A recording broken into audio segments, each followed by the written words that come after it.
Okay. Okay. Are we We are. Go for it.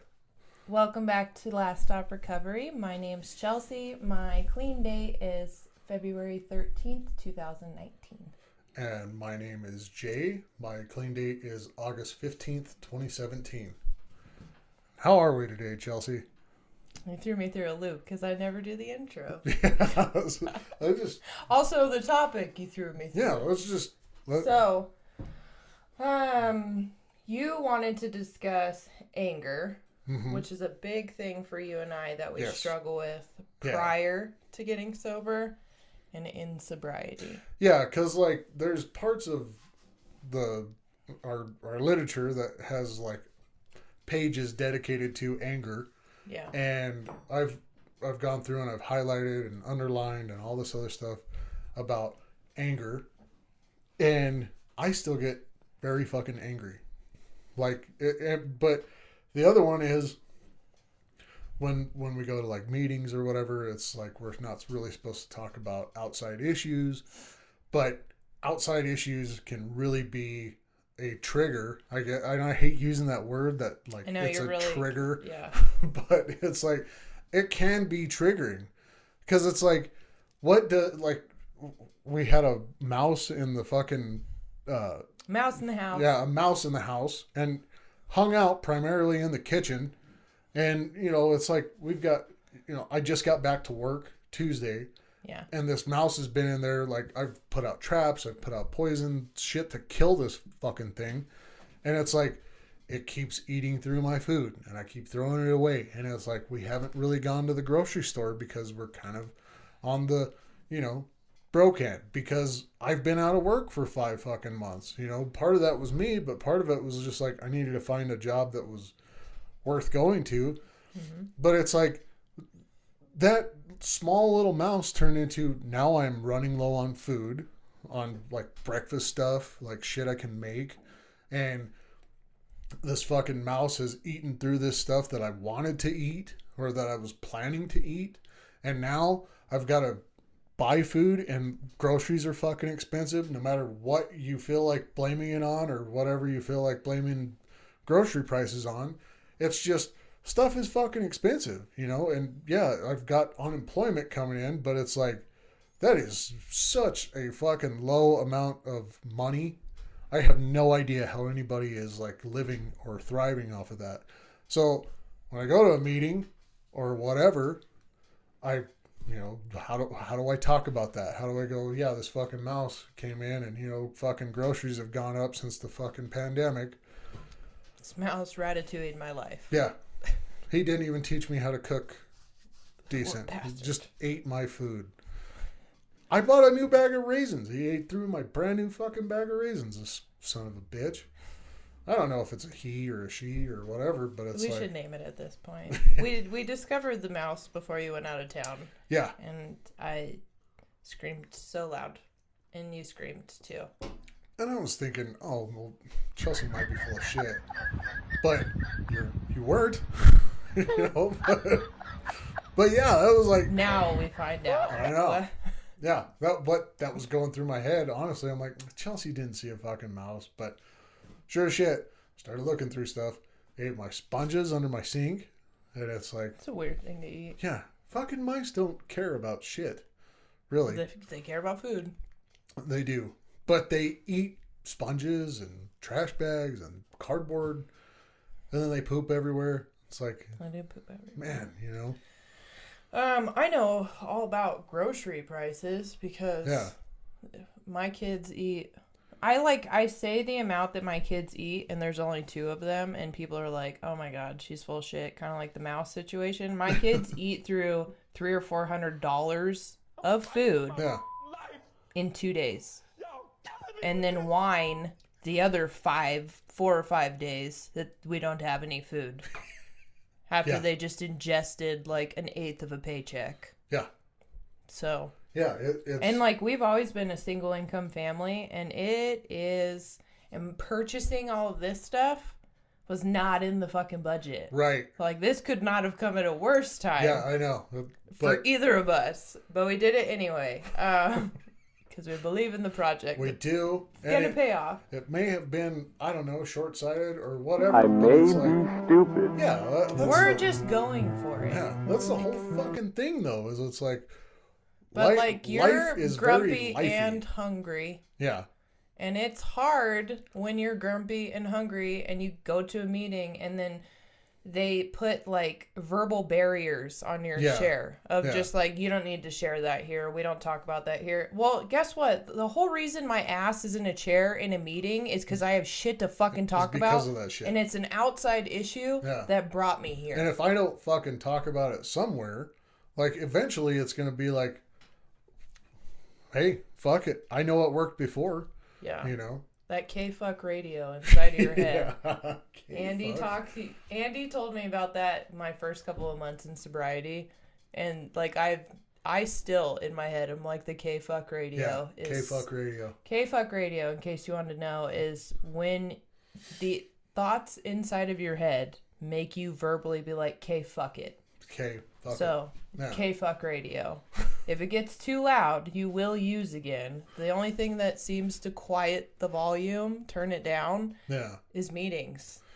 Meetings, talking to other people in the program. Yeah. Talking to people that understand what you're going through. Yeah, because like right away when you got here, I was like I text you before, like, hey, we're going to paint and let's put up some more soundproof stuff. But it's like... I used to come in hot, and now when I come over, you're always hot when I get here. Just ready to rage. I am just like, what the fuck is going on, you know? Like, everybody's shit is just everybody's shit, you know? Yeah, everybody's shit. It's hard to keep your side of the street clean when there's so much trash from others. Yeah, and it blows into your yard. Yeah. Yeah, so, I get it. I really do. I know there's like a lot that I'm supposed to be working on, and I have worked on about my anger. Like, I think I express my anger in a very different way now that I'm sober.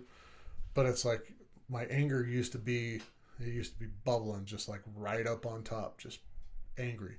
You know, any little thing, boom, I'm gonna get set off. But it's like now it's kind of like I'm able to stop and kind of think about like, well, what's gonna come if I yell and scream and bitch and moan about this? Yeah, it's like nothing really. I'm gonna be in the doghouse longer. Yeah, I'm just gonna be in trouble. You're gonna live inside of this shed soon. Yep, and this shed is just gonna be your home, my house. We've made it nice. We painted it for you. Oh, it's beautiful. It's got a air conditioner. It's your favorite thing. Yeah. It's just your phone and air conditioner. We did all the insulation and stuff to make it cooler. I mean, we're probably going to be doing this next summer and hopefully in the foreseeable future, but now it's like cool. It is cool. And today it was actually cold. Yeah, it was like 40 something degrees I know, this morning. and I forgot my sweatshirt. I cried a little bit. And then you got paint on it. And I have to wash it because I got paint on it. Wash. So, like, what do you do about your anger anymore? I work out a lot. Yeah. I work out. Like, people think I'm really, really healthy. I'm just really, really mad. I use exercise to unscramble my brain. Yeah. Because my brain is loud all the time by nature. On a good day, it's loud. Nothing can be happening, and I can make things messy so fast for absolutely not one reason. My brain's just like, well, I don't feel loved today, and I'm going to be mad at everyone. And there's a lot of like childhood stuff that's bubbled up in my sobriety. Yeah. And there's big parts of me that don't feel loved and then get mad about it, and then when I receive love, then I also don't know how to I know accept it. I know that's part of that anger is that fear. You know, that it's really just like a form of fear. Yeah. And it's like the things that make me angry today is like, why didn't my wife text me back right away? Even though I know she's super busy with some project or whatever. With work. With work, you know, that she's continued to do while, you know, during the thing that pays the bills. During the 5 months that I was off, I wasn't really doing a whole lot. But, you know, now that I've gotten a job, now I can finally be judgmental of how other people with jobs. I am still number one. Yeah. Wow. How come you're not doing it like me? Stupid. Hate that. Hate it. Why do they do that? But it's like, yeah, that pops in. It's like, well, obviously they're not talking to me because they fucking hate me. Oh, I do that an unhealthy amount. Like, I will go further than, like, they hate me. My brain will just keep going. And then they'll text me back and be like, sorry. And it's something very adulty that they were doing. And I'm like, oh, yeah, it's okay. I wasn't freaking out. No problem. I'm super busy, too, actually. Yeah, I was doing something else, too. Yeah. I was redoing my whole house. Not checking my phone every 3 fucking seconds to make sure you text. I didn't check the messaging app 400 times. I was doing so many other things. Yeah, like, I didn't even restart my phone to make sure it was. I was like detailing my car. Very important things I had to Getting do too. Gas and yeah. Paying bills. I was just... There's a lot of things that I'm like, from the outside, my life is like very adulty, but like on the inside, like the inside of me, I'm still just like a raging teenager that I'm just like, my emotions are still very, I don't have to drink over my emotions, but like I'm still nuts. I still have them. I still have every bit of my and emotion. I just don't express all of them, thank God, now. But there's still like the internal monologue is like mad or sad or scared at all times. Yeah. And sometimes all of those, like when you're sad and mad at the same time, that's the worst. Smad. It is smad. Smad. I'm just smad. When I'm smad, it's really bad. That's that's a nursery rhyme. Don't be smad because that's bad. I just squealed. Yeah, it's tough, man, because it's like... And I don't want to be that way, because, like, logically, I'm always like, what is it like for the person dealing with me? And I'm like, oh, that's... Oh, I don't even want to think about that. So I try to, like, just be aware of, like, my reaction. How would I feel if I received that from this person? And I'm like, I feel bad about that. Yeah. It's always my takeaway. And so, because usually I try to be really, really nice and understanding and really, really nice, and I won't express myself, and then all of a sudden, some little thing will happen, and then I'll just explode. And they're like, I'm sorry, how did we get here? Because all I said is I don't want that for dinner. Yeah. And, like, you went from like -4 to like +11. Now you're so high. Yeah, I don't know, man. Like, and it's so funny too, because like some of the things that I get mad about, other people getting mad or upset, it's like that's how I've been upset. I've gotten mad or angry like that before. Yeah. Like my biggest go-to how to show I'm angry is just like stonewall and, you know, remove my affection from anybody. And it's like... Was that a learned trait? I think so. Yeah. Because it's like, yeah, what's the worst... Because you'd have to see it and be around it. What's the worst thing in my mind that I don't like? And it's removal of affection. Take away love. Yeah, take away the love, and it's like, oh my God. Like I have... what's the point of anything, you know? Yeah, I feel like that's a learned trait. I have a lot of learned qualities too that I do. I hate being ignored. Yeah. I do not do ignoring, and like I don't do it well. I turn into like a really needy, just like why aren't you loving me? Like, hello. Did I do something wrong? What do I need to do to get the love back? Give it back. Now. Right now. Like you were showing me affection just a little bit ago. You loved me 5 minutes ago. And now all of a sudden it's this, you're not. Like, what the hell's going on? Yeah, and then like my internal thoughts, like as soon as I feel ignored, they're like, you never loved me. Yeah. You don't love me? This is all fake. Oh, it was a fucking lie. Yeah. There's nothing that makes me go crazier than that delusion. I'm like, this is all bullshit? I have wasted years.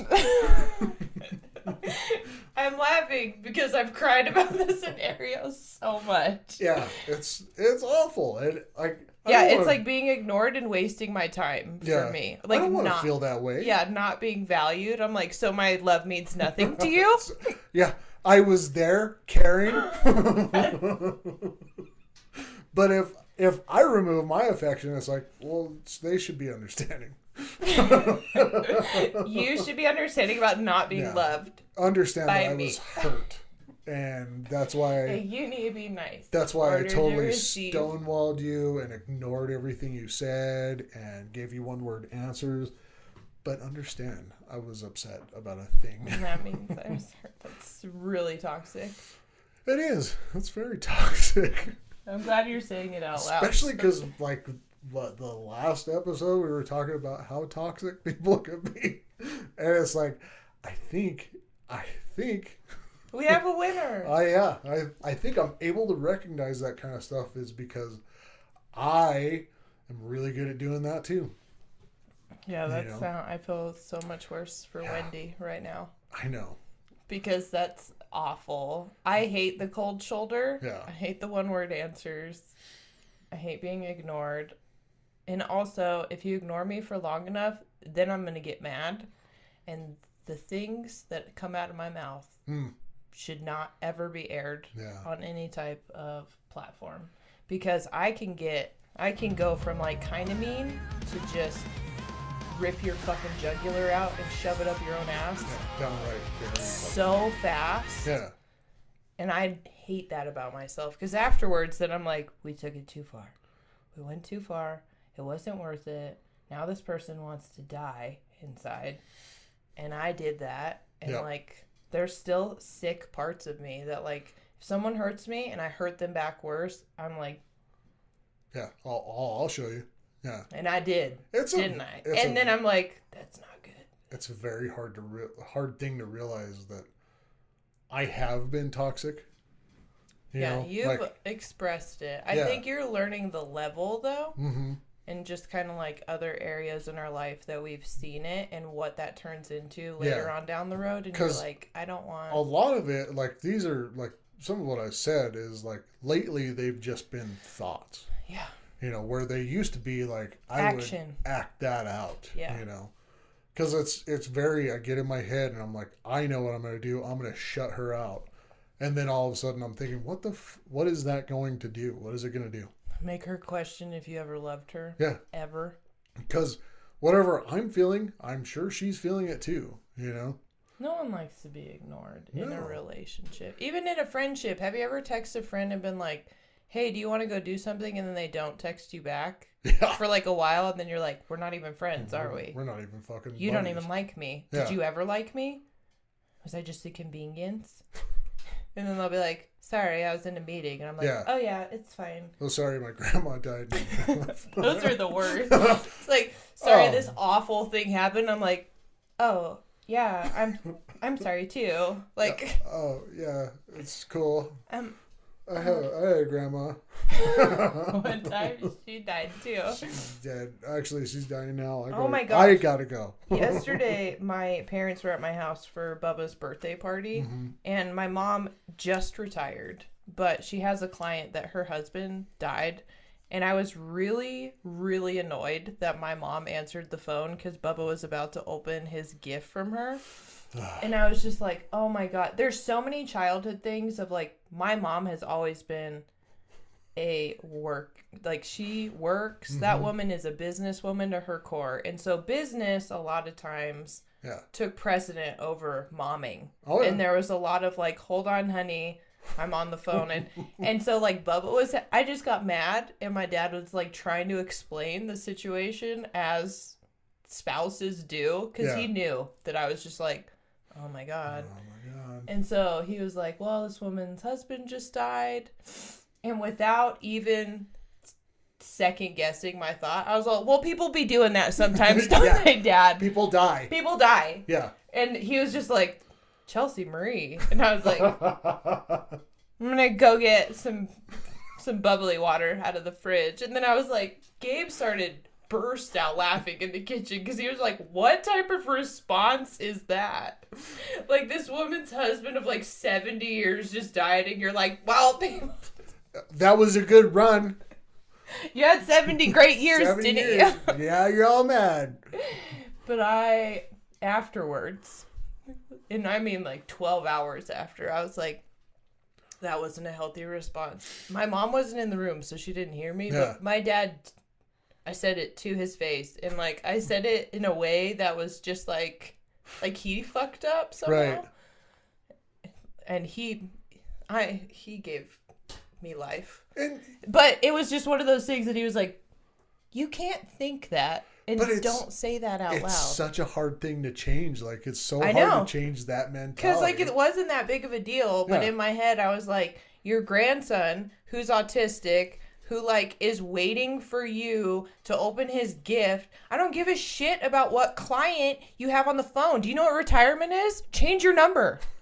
Well, and then honestly, like, if you were able to, like, if you were honestly able to sit and think about it, do you remember on your birthdays people being there while you opened gifts? Or do you just remember people being there and opening gifts? I don't even remember most of my birthdays. See? So it's like, honestly, even if you're like... I remember the bad ones. But it's really easy to think about that situation afterwards. Oh, it had nothing to do with, like, Bubba and the present. It had to do with my mom and, like, business. And, like, the thing about my mom is I care about people so much. It's a trait she passed on. I care about people too much. Well, so does she. That's who I learned it from. Oh, yeah. So if she had a client that, like, their husband passed away, she will leave her son's, like, step away from a birthday party, even if it's her grandson. Oh, yeah.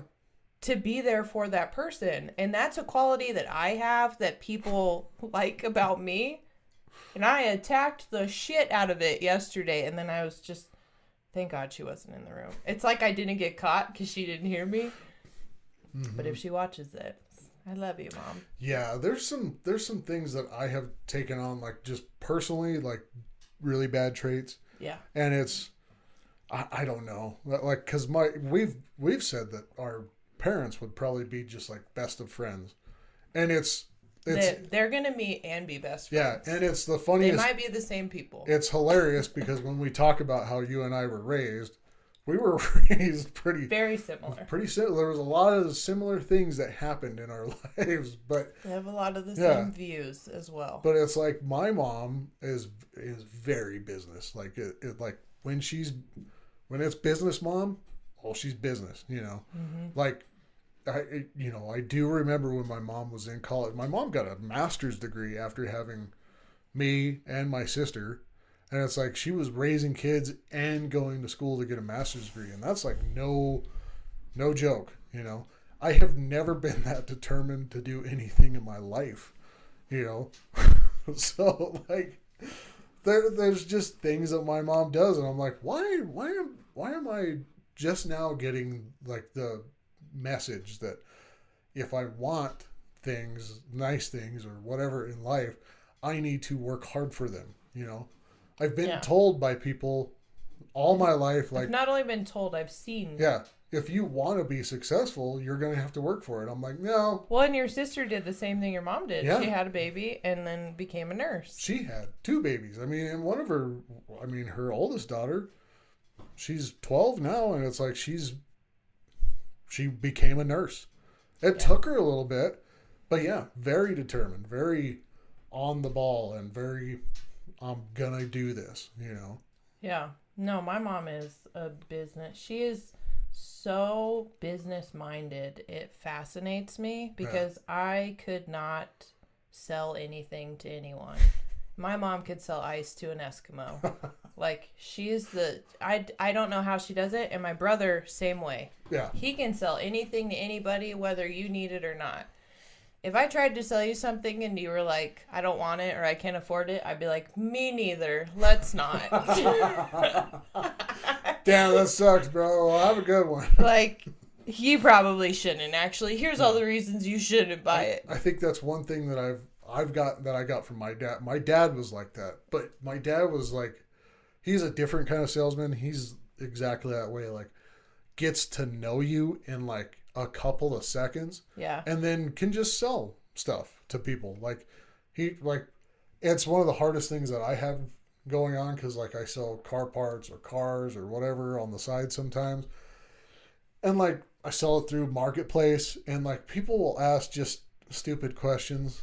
In my mind, I'm like, this is fucking stupid, but it's like they're probably just wanting to know before they go buy this beater piece of shit that I've got for sale. That, and like they don't have the knowledge you do when it comes to Right. cars. Yeah. That would be like if you asked me something about autism, probably be dumb in my mind, but Right. I'd be like, really? Or, but you don't know. Yeah, like, or, how would yeah, you know? if I asked you something about it and you're like, no, or hair, idiot. dyeing hair.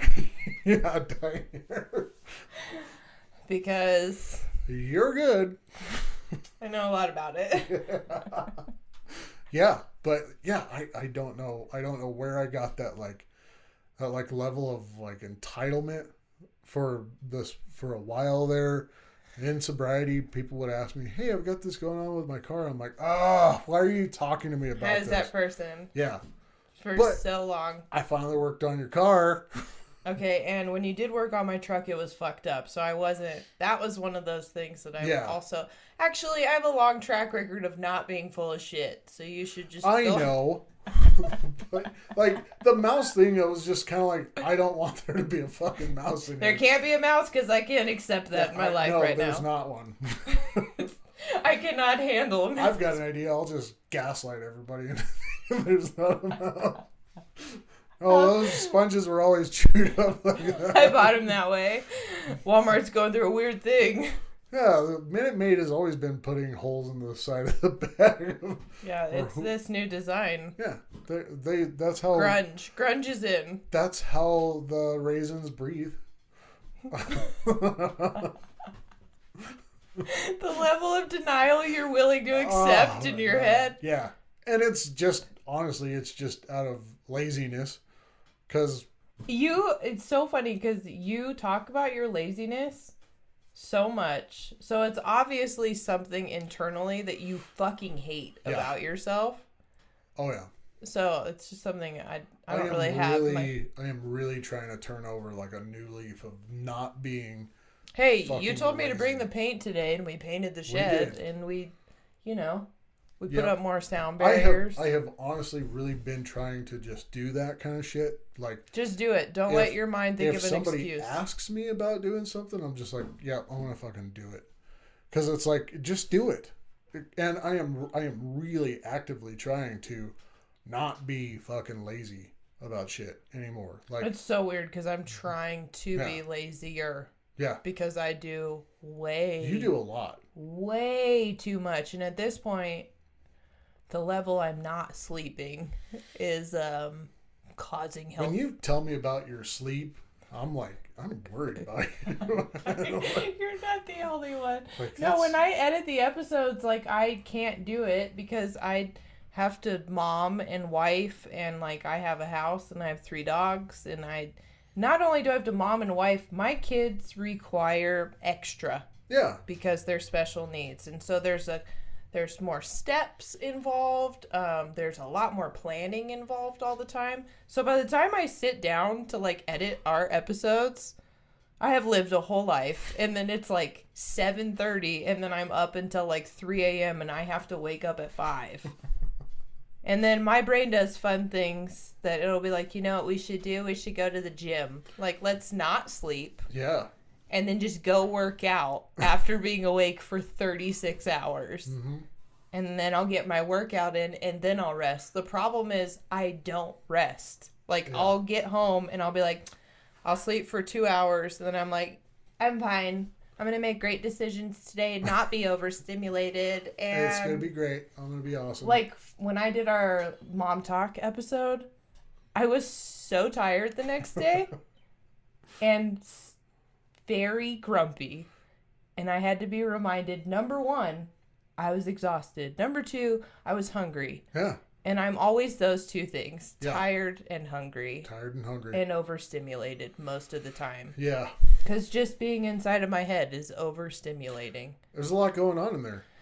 Too much, honestly. Just too much. And there's such a long to-do list all the time. And even when I check I am a box checker. So in my head, I have this evolving list of things I need to get done. Yeah. Then I have physical lists on pieces of paper that I need to get done. Oh my God. And I love checking boxes off. The problem is if I check one off, I add 3. So the list is so long. It's actually not an achievable list. It's like a hydra. And then sometimes my brain is just so tired that I'll sit down and like look at what I need to do, and I'm like, I'm done. Yeah. I'm none of this. See, I've done that for a long time. Just if there was stuff to do. But my fear is that I'll struggle with what you do. So I'm like, if I'm not going at all times, like when I was a drinker, I was the laziest fucking human being in the world. Yeah. I had a million things to be doing all the time, and I did none of them. Yeah. I sat on the couch or laid on the floor with the kids and pretended to play and was just in like a drunken fucking sad stupor that I'd hated myself in my life. And like there were so many moments drinking that I'd be like, how did I get here? Yeah. Like, oh yeah, I hate everything about my life. Like, I'm a shitty mom. I'm a shitty wife. My house is a fucking mess. I'm a shitty person. I'm a shitty friend. I don't even have friends. That's why no one talks to me. That's why when I text them and they don't text back. And they're in a meeting because they have a job with adults. They have to be very bored to want to hang out with me. Like desperate. Fuck.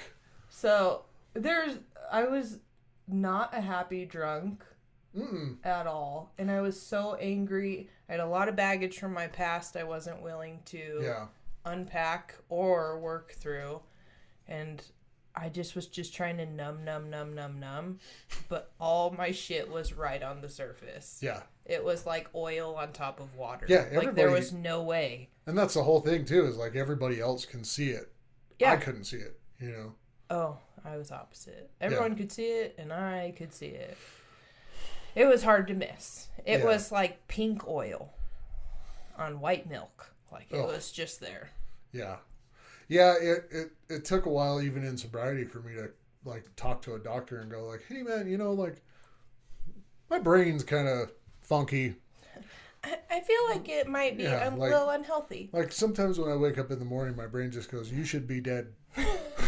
And I'm like, what? I don't think that's... I'm not laughing because I think it's funny. I'm laughing because I can relate to it. No, like, what wish we would have died last night. What the fuck is that? Like, I thought this would have ended after I quit drinking, but no, it turns out it's depression and anxiety. So Jelly Roll has a song, I'm Not Okay. Yeah. And there's some, like, really pivotal lines in it that, like, I listen to when I'm sad, and I'm like... I probably shouldn't listen to these sad songs when I'm already sad. Like, why don't you just go listen to happy music? And I'm like, no, if we're going to go low, let's see how low we can go. So I love his music, but then I saw somebody describe him as he is our generation's Whitney Houston. And I'm like, oh my God, he is. I'm obsessed with Jelly Roll and Bunny. He is everywhere now, like, and I love it for him. I think it's such a success story. He spoke before Congress about the opioid epidemic in the East Coast. I saw the videos of it, and it was like, you know, everything that he said, you know, he took accountability for his role that he played in that, and it's like that's amazing, you know. But yeah, it's a problem. Well, and his wife Bunny has talked about it, and I love that, like, the media will show all these cool things he's doing, and Bunny does a great job of showing behind the scenes, and he is so fucking relatable because can you imagine the nerves to go speak with Congress and own up to be like, I used to sell drugs to our dead youth because of me, and I went to jail and all this. And so it shows like the real side of like, he's terrified. And I'm like, that would be anybody. Yeah. Who like, wouldn't be it doesn't matter terrified? if you're scared. He's doing it for the greater purpose. Yeah. He's doing it for the fucking cause. Yeah, because it's like, it's the whole reason that we're doing this podcast is right. like, I'm sick of seeing people drink themselves to death. And it really is. It's like, you know, I even first in sobriety, I was like, it seems like alcohol is everywhere. And it's like, it's always been everywhere. It has. Alcohol, prescription drugs. And it's like, there's nothing wrong with taking prescription drugs. I have to. Otherwise, my fucking brain just, I don't know. It don't work either right way. So I take them. I go see the doctor about every 3-4 months. Talk to her. She's like, how you doing? How are you feeling? And I tell her. You know, but it's like, I am doing that and I'm taking it exactly how the doctor told me to take this stuff. But there is some other stuff that is just like, it is pushed and pushed and pushed. And it's like, I was a very angry, sad person. I was a very, you know, confused, fearful, all this other stuff. And it's like, if I pour enough alcohol on top of that, all of a sudden I don't feel that way anymore. But I start making these crazy decisions, you know, like Alcohol never made me less sad. Never, not once. And never made me less mad, for sure. Yeah. I had like over 40 holes in my walls when I got sober. Like there were so many pictures in weird places on my walls because I had punched the wall, kicked the wall, thrown something. I was volatile. And like my husband has a lot of stories of like me being crazy, but like my kids were the audience to 98% of it and nobody else. Well, and that's the worst thing about any kind of addiction is it's not just hurting you. I mean, if it was just hurting me, it'd be a different story. But it's like the people around me, because it doesn't matter what a fucking dirtbag piece of shit you are. There's somebody out there that loves that dirtbag piece of shit. I know. You know, there's people that loved me even in my active addiction. And it's like, you know, we've heard it in meetings before. It's the only disease that kills another person, you know, or however it goes. Like, yeah. But yeah, it's like there are awful things that come along with trying to get rid of the sads with drugs or alcohol. I love the quote, which you're going to roll your eyes at this, but it's the only disease that tells you don't have a disease. Yeah, it is. But it is. Like, addiction is the only disease that tells you don't have a disease. Yeah. And it, you know, when I start thinking about it, it's like, because lately I have been kind of looking at the, you know, this manipulative, abusive, gaslighting, all this other kind of stuff, especially with the topic we're going to talk about on Tuesday. Oh, yeah. It's like, you know, these kind of toxic ways to, you know, manipulate or handle people. It's like alcohol used to do that to me. You know, every day I would wake up and say, I'm not drinking again. I don't want to do this anymore. And in a few hours, I was buying alcohol again. I think the scariest point of my drinking came when I stopped saying to myself, like, I'm not going to. And in my head, I'd be like, bitch, just stop. Like, yeah, you are. You're going to put your shoes on in 15 minutes after your mascara dries and go get a pint. Yeah. And I had, like, that was the scariest time when Layla died 2 months before I turned 30. Mm-hmm. And then I turned 30. And there was, like, a less than a month from 30. So January 16th to February 13th. Yeah. Was the time that I was like, I'm not even going to deny it anymore. I'm just going to fucking drink. And at some point, these organs that the doctors are like, all of your lights internally are on. Dying. Like, hell. I'm like, something's going to shut down. Every check engine light you have is on. All of your oil's fucked. This vehicle is like in a ditch upside down. Falling off. And I was like, that's how much I didn't care. Like, I didn't care if my kids found me dead. I did not care if Gabe woke up and my body was cold. Well, and that's so fucking sad. Yeah. Like, Eminem has talked about it with Haley. And, like, it's so sad that I was such an addict that I'm like, I don't care if my kids find me dead. Well, are you fucking serious, girl? It's like, that was what I was hoping would happen. I was like, I hope. And that's such a crazy thing to hope that would happen. I hope someone finds me dead. I hope somebody I love or that loves me dearly finds me dead. Yeah, that's awful. Yeah. Like, that's such a big, like, how fucking selfish can you be? It's so selfish. I hope I scar you for life with my corpse. Like, I hope you're devastated. I hope you never recover and you too become an addict. I hope you have to go to therapy after that. And it doesn't work. We're laughing because it's so uncomfortable. Awful. It's horrible. But it's true. Like, that's... But those were the ideas that I had in my head while I was in active addiction. It's just like... And there's parts of me now. You still do it to this day. The gaslighting is like, you're affecting your spouse permanently because you're putting these thoughts in her head over and over and over to the point that it's like, do you love me? Right. Yeah.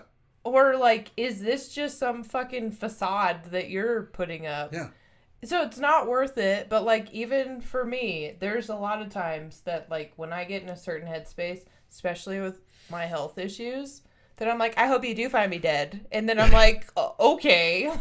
Well, and I think it's just, there is a lot of that going on in the world right now. It's just like there's people that there's a lot of pain. There's a lot of hurt people hurting people. Yeah. And it's like, it doesn't matter if the person saying the lie believes the lie. As long as you believe it, they'll keep telling you. I think that's the stigma that we're trying to like fight against is like, don't be a part of the problem. Yeah. Because even if you have a long track record of being a part of the problem. Yeah. And it is hard to look at. It is hard for me to go, it is hard for me to admit to myself that I have been a gaslighter, that I have been manipulative, that I have been kind of psychologically a terrible person. And it's because been a douche. I did it to myself also, Yeah, what you do to the outside never is as bad as what you're doing. And it's not inside. like I'm sitting here going, I'm really trying to justify these things. Because it's not just like, this is what I did while I was drinking and only while I was drinking. It's like, there were sober times. It takes a long time to pave a new path because you've been doing things in a toxic manner for decades. It's really not just hard. Like a light switch. Like you take away the booze or you take away the drugs and then you're like, I'm a great person. Welcome. I love this for me. Like, no, like my dad had shared this clip on Instagram and it's from a movie or like in the early 2000s. It's got Artie Lang in it. It's called Beer League. That's an old movie. It's a very old movie. It's a very straight to DVD movie. But it was like, back in the day, it's like, that was hilarious. Because it's like, I'm going to be like that guy. Because Artie Lang, I think, wrote the movie. So, of course, he's with this beautiful woman in bed after drinking and playing baseball all day with his buddies. And it's like, that never happened. I feel really bad that guys got the imagery from so long ago and it carried over that like drugs and alcohol and sex was going to be like a good... Oh, yeah.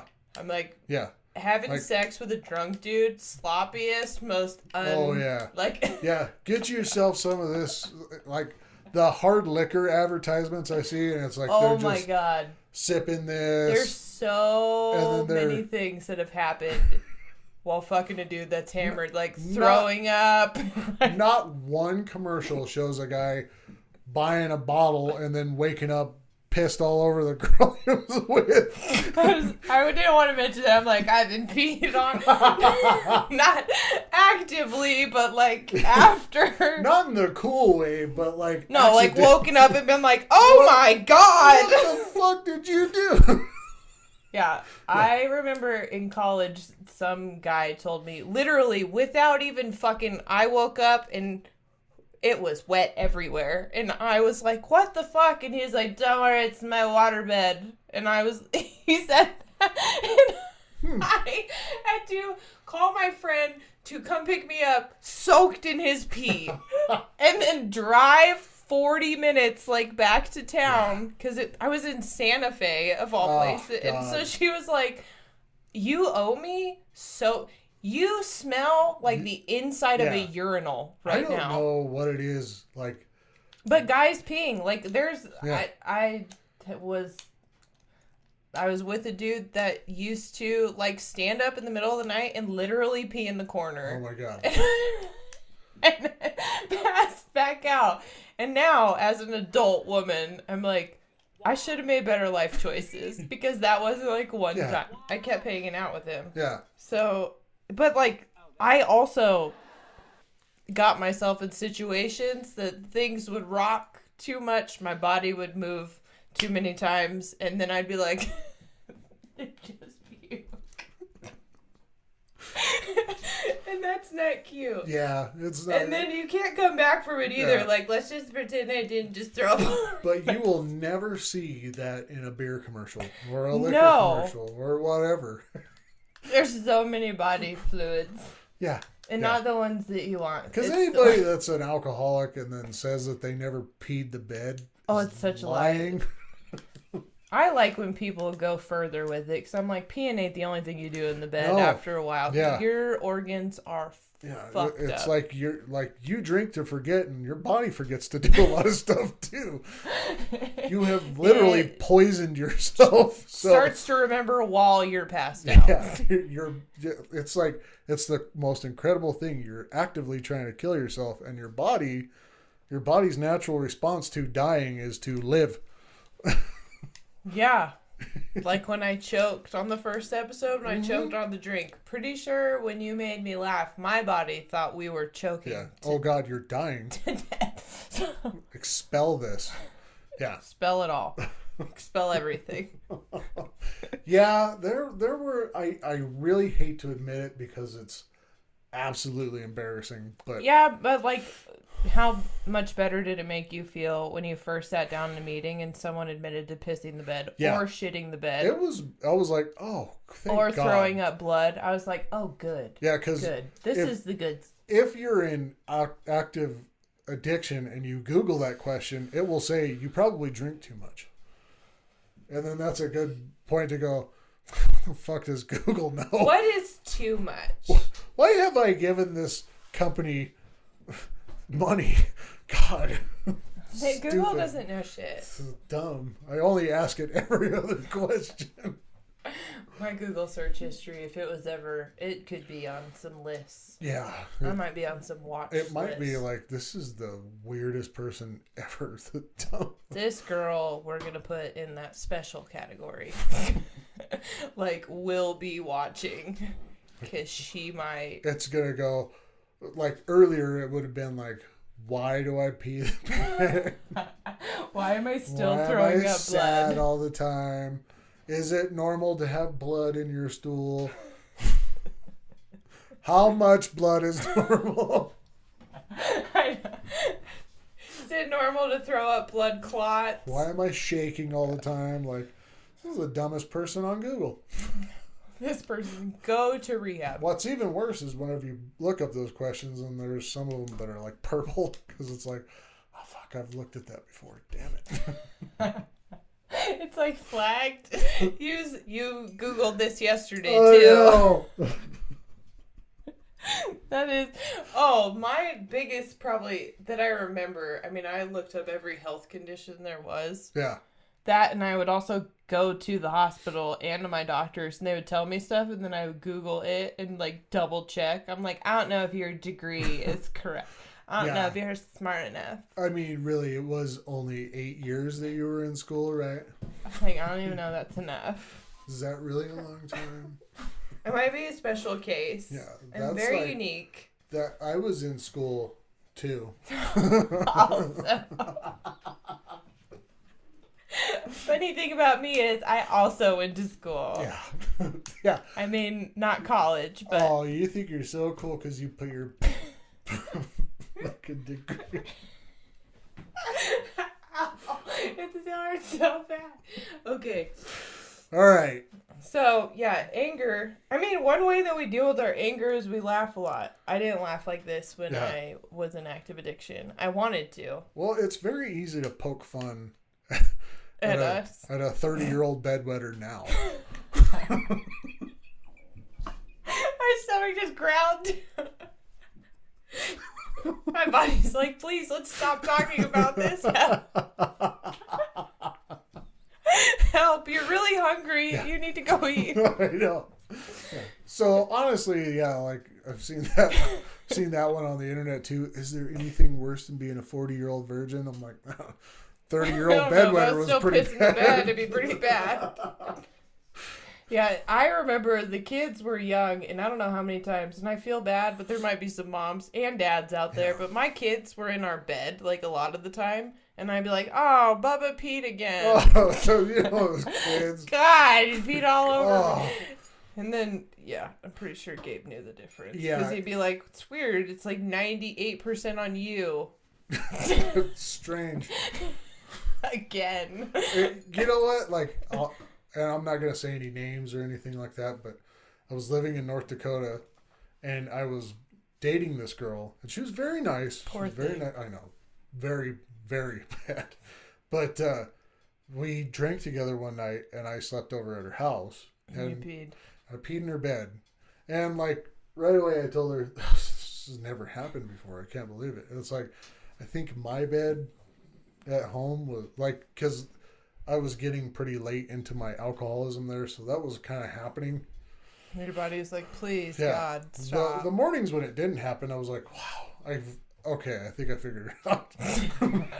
I got over that hump.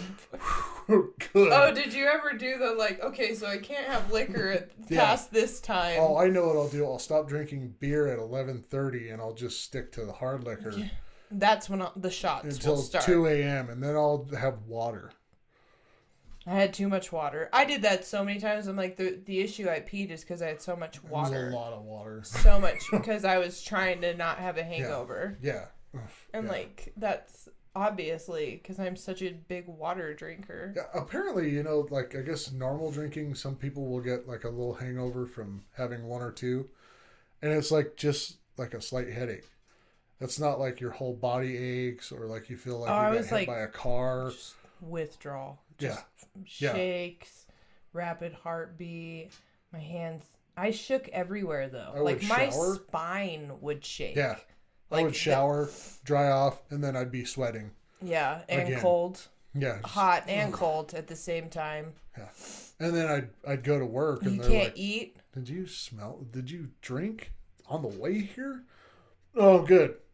It was mouthwash. I rinsed my mouth out. See, like the last couple of years, if you saw me sober, I was sick as a dog. Like, I looked more fucked up, I think, sober than I did intoxicated. I've seen pictures of myself, and it was like, man, I hate, and it's so hard too. All my kids' younger pictures, I'm dead inside. Like, it's just a ghost, like a shadow of me. And so when people are like, oh, yeah, I saw old pictures of you, I'm like, hate that for me. Yeah. Because that girl wanted to die every second of every day. I wanted to walk in front of a bus all the time. Oh, yeah. I'm like, can a plane just crash just right here on me? Pick me. Like, come on. If you want to hijack a plane, come straight for me. So, yeah, but like I've said, that would have been the easiest thing to have happened. Yeah, and it's hard though, like as a mom, because my kids, I didn't get sober till they were 5 and 7, and I had stints of sobriety. But like when I look at the pictures, I'm like, God, I'm just so fucking dead and lost. But you and I are the type of people that have to learn a lesson in the hardest fucking way possible. Most painful way. Yeah. It's the only way it will stick. It's got to be hard. There was something that I saw that, hold on. Talk about your anger more. Let's talk about all of your malfunctions, and I'll tell you this quote. Every one of them, all of them. Start from the top. We'll be here a while. I've got a list, so if you're wrong, I could tell I have my own list in my phone. Yeah, we'll see if yours and mine are the same. No, yeah. We had talked about being triggered, and like a lot of this podcast, part of it is, 98% of this is to help anybody that's struggling with the things that we have. But it has brought up some stuff. It has. For us. Yeah. And there's definitely been a big mirror in front of both of us of like, how are we going to present, how do we want to present this? Yeah. Because we want to do it in the right way without exploiting. We'll exploit ourselves all day. Yeah. Us is fine. Yeah. But nobody else. So, and like, what's the best way to do that? What is like the most helpful way? So when I read that, I was like, there is a lot of stuff for me as of late that seems to be screaming to be looked at. And it's okay to remember that stuff, but it's like, as long as I'm working through it to try and do better, I think that's the better thing.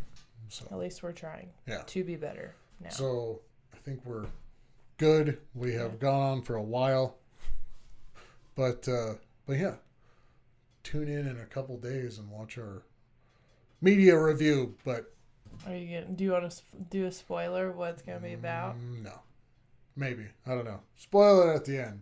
You do your magic of editing, and but all right. Thank you so much for tuning in. We will be back with our media review. I'll probably release on Thursday or Friday. Yeah.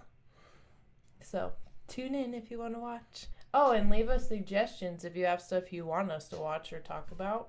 Please. And anything. Keep fighting the good fight. It's worth it in the end. Love you guys. Love you.